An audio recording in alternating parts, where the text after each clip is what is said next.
AEW CEO Tony Khan reportedly is still really mad at Jack Perry over his backstage issues with CM Punk that caused Punk's departure from All Elite Wrestling. Speaking of Punk, he seemingly confirmed his status for WrestleMania 40 in Philadelphia, Pennsylvania. Cody Rhodes has responded to The Rock after The Rock's promo and Rock concert last Friday night on SmackDown. It's also led to another social media post from The Rock's writer Brian Gewirtz aimed at the American Nightmare. Matt Hardy was not only mentioned on last night's Monday Night Raw, but the AEW star was actually in attendance in the stands last night. Bo Dallas is featured in the latest trailer for Bray Wyatt's upcoming documentary on the life of Wyndham Rotunda. Several tag teams qualify for the tag team title ladder match at WrestleMania 40.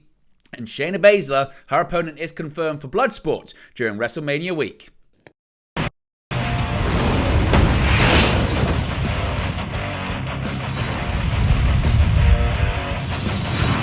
Hey guys, welcome back to Wrestling News 365. Hope everyone is doing very well. As always, there are plenty of news stories to get into in the world of professional wrestling. Let's start off talking about Jack Perry and why he hasn't been featured on AEW television. Actually, he's been more featured on New Japan Pro Wrestling programming, and it stems from his backstage incident with CM Punk led to Punk's departure from All Elite Wrestling. Now, AEW President and CEO Tony Khan reportedly is still really mad at the AEW star over the CM Punk backstage situation several months ago. At All in London in August of 2023, Jack Perry commented "real glass, Crimea River," end quotes, into the camera after slamming Hook onto a car windshield. This came sometime after reports had emerged from backstage stating that CM Punk had advised Perry not to use real glass for a separate TV segment. Perry's line reportedly led to an incident backstage right after his match involving CM Punk, which ultimately led to CM Punk being fired by AEW and Perry being suspended. Tony Khan said he felt that it was the first time, quote, "my security, my safety, my life was in danger at a wrestling show," end quotes. CM Punk has, of course, since returned to WWE, and Perry has not yet made a comeback to AEW, instead working for New Japan Pro Wrestling recently. Speaking on Wrestling Observer Radio, Dave Meltzer reported that Tony Khan is still really mad at Perry, even 7 months after it all happened, saying, quote, "he has not been fired, he's absolutely not been fired, but they're not using him. Essentially, Tony's really mad at him because he cost him CM Punk. He's getting the blame." Of course, Punk made his return to WWE at Survivor Series on November 25, 2023. Perry would head to New Japan in January of this year, and he's entered the New Japan Cup as well. He's gone on to refer to himself as the scapegoat, seemingly a reference to the whole situation, and has now joined the House of Torture faction. Punk has seemingly confirmed he'll be at WrestleMania despite suffering an injury at the Royal Rumble, which we'll get to in just a second. But what are your thoughts on Tony Khan still being mad? Should he be mad with Jack Perry? And did Jack Perry cost AEW and Tony Khan CM Punk? Or do you think CM Punk was always going to leave AEW eventually? Let me know your thoughts about that in the comment section below. Now, speaking of Punk, as I mentioned, he seemingly confirmed his status for WrestleMania 40 in Philadelphia. In a vignette that aired featuring CM Punk on last night's Raw, he was pretty clear he would be showing up at WrestleMania 40 in Philadelphia, Pennsylvania. In the video that showed him participating in rehab, CM Punk had a thought as to why he couldn't miss the big event. CM Punk asked what the first 4 letters of Philadelphia were and noted there's no spelling the host city's name without Phil, and there won't be a WrestleMania in Philadelphia without Phil, whether he is invited or not. Now, a place that CM Punk is certainly invited to is Monday Night Raw for next week's show in Chicago, Illinois. The March 25 edition is the second to last before WrestleMania 40, and surely his hometown crowd will be thrilled to see CM Punk once again. Now, elsewhere on last night's Raw, Drew McIntyre debuted a new WrestleMania 40 inspired t-shirt where he has celebrated injuring CM Punk. It seems that CM Punk will have the chance to respond next week. Now, during Drew McIntyre's in-ring segment with Seth Rollins, he continued to declare he would win the World Heavyweight Championship no matter what condition Seth Rollins is in. Of course, he's set to team up with Cody Rhodes to take on The Rock and also Roman Reigns on night 1 of WrestleMania 40 in Philadelphia. Now, speaking of The Rock as well, The Rock, he's also going to be returning to Raw very, very soon as well because, as I mentioned, next week's Raw is in Chicago, but the following week's Raw is going to be taking place in Brooklyn, New York, and it will feature The Rock, who proclaimed on social media that the final boss will electrify Brooklyn on Monday Night Raw. The show in Brooklyn will be the final Raw before WrestleMania 40, which will be held on April 6 and April 7. As I mentioned, The Rock's announcement came shortly after Cody Rhodes captured the attention of the wrestling world with his promo about the Great One. We'll get into that in just a second. But yes, The Rock is also going to be on Raw, the final Raw before WrestleMania 40. Now, speaking of Cody Rhodes, as I mentioned last night, he had his own rebuttal to the Great One, the final boss ahead of WrestleMania 40. Now, prior to hitting the ring to cut a promo on Raw, Cody Rhodes published a tweet that said, quote, "Apologies for what I'm about to say." What he delivered thereafter, aimed at The Rock, was a blistering, curse-laden tirade with enough sizzle to make standards and practices reach for the phone. Calling The Rock a complication and a combustible element, Rhodes referenced The Rock calling himself our favorite heel, which prompted the American Nightmare to run off a list of memorable heels that included Bobby the Brain Heenan, Arn Anderson, Michael Hayes, Superstar Billy Graham, and Ric Flair. From there, Cody clarified, "Rock, I don't think you're a heel, I think you're an asshole."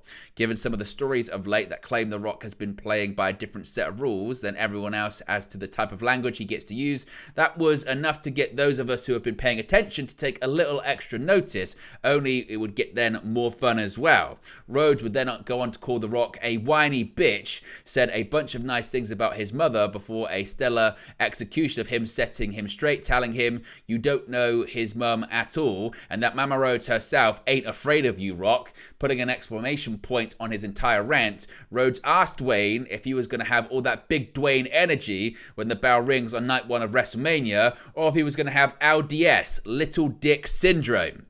With the fans in an uproar, the segment would end with the wise man Paul Heyman confronting Rhodes to negotiate a deal for Friday's SmackDown, and the end result was a one-on-one encounter between Rhodes and Roman Reigns, in which no members of the bloodline can be present so long as Rhodes himself also comes alone. So that seemingly is set for Friday's SmackDown as well.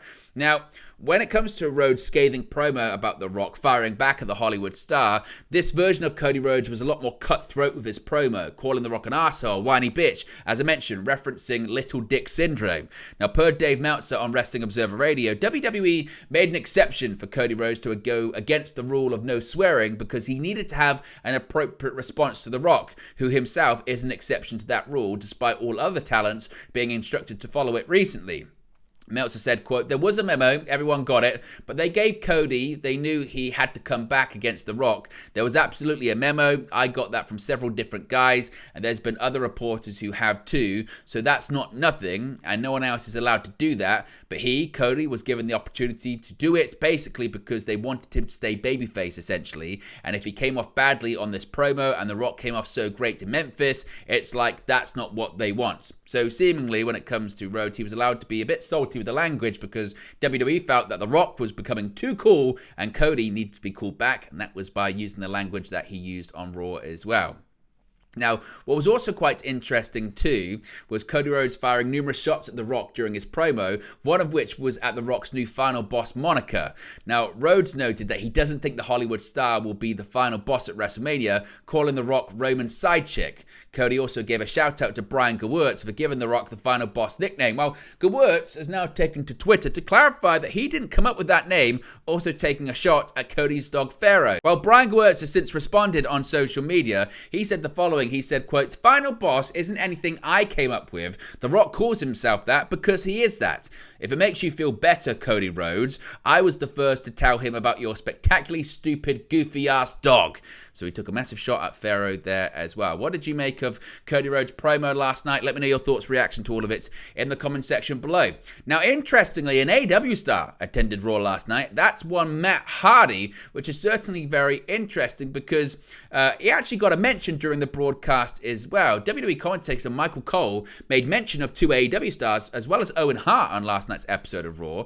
Now, more signs that the bygone era of neglecting to mention history involving those who left the company continues to erode. When WWE officially announced the upcoming match between Jimmy Uso and Jey Uso at WrestleMania 40, there was a specific mention of two past big WrestleMania matches. Cole noted that Uso versus Uso would be the third time in WrestleMania history of a WrestleMania that there has been a brother versus brother match. Of course, the first was Bret Hart taking on Owen Hart at WrestleMania 10. Also referenced were two AEW stars in Jeff Hardy and Matt Hardy, who went head-to-head at WrestleMania 25. In the eventual in-ring segment between Jay and Jimmy Uso, there was an exchange of words before fisticuffs ensued. While Jay threw the first punch, it would end up taking a shot on Solo Sikoa. Eventually, Jimmy and Solo Sikoa double-teamed the Raw superstar. After the crowd started chanting for Cody, the American Nightmare did emerge and make the run-in, scaring off the Bloodline. But interestingly, this also in getting this reference, you can see it right there. Matt Hardy was actually in attendance. AEW star Matt Hardy and his wife Rebby Hardy were in attendance for last night's Raw in North Carolina, as she shared a hilarious reel on Instagram. Near the beginning of the show, as I mentioned, Michael Cole mentioned on commentary Matt Hardy's name with a hilarious montage of photos set over the audio of a classic clip of Cardi B on Love and Hip Hop. Rebby made it clear that her beef with Michael Cole was not over, nor would it be forever. Now, if you're not aware of the 2018 feud between Rebby Hardy and Michael Cole, you missed him making a lot of jokes about Senior Benjamin. Of course, that's Rebby's real-life father, as well as his role in the Hardyverse, as well as the time he called young son Wolfgang that bold kid. So, seemingly, the in-joke is continuing.